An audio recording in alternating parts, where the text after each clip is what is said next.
David Paul.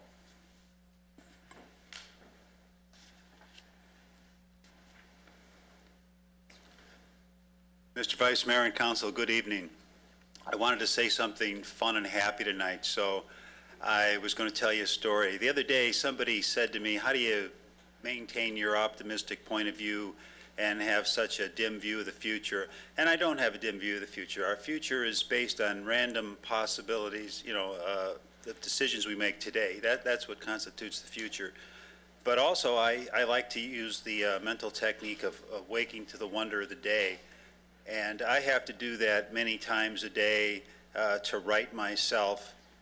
And one of the ways I do that is to employ sayings, quotes. I remember certain things, or just general universal concepts. And one thing I like to think about for the last 40 years, this has just comforted me. I think about the 5 planetary motions of Earth. And our Earth, it revolves on its axis, and it brings us night and day, and it wobbles, and it brings the progression of the equinox, and then it rotates around the sun and gives us our seasons and the concepts of the year. And then it rotates with the sun and our solar system around the galactic center like a giant pinwheel. This takes 270,000 years. And then the entire galaxy is blowing through space off in that direction at speeds that we can't even comprehend. Now, eventually, it's going to run into the galaxy Andromeda. And I think about that as like 2 swirls of cream in a cup of coffee. They'll eventually come together and mingle and create a whole new thing.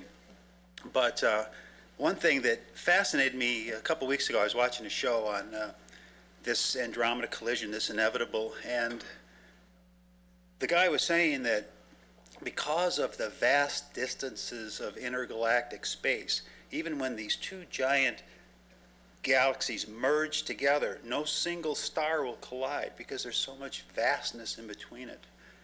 And that's just galactic space. Interstellar space is so vast that we can't comprehend it. And these are the things that make me both humble and ennobled, because I'm part of this wonderful creation.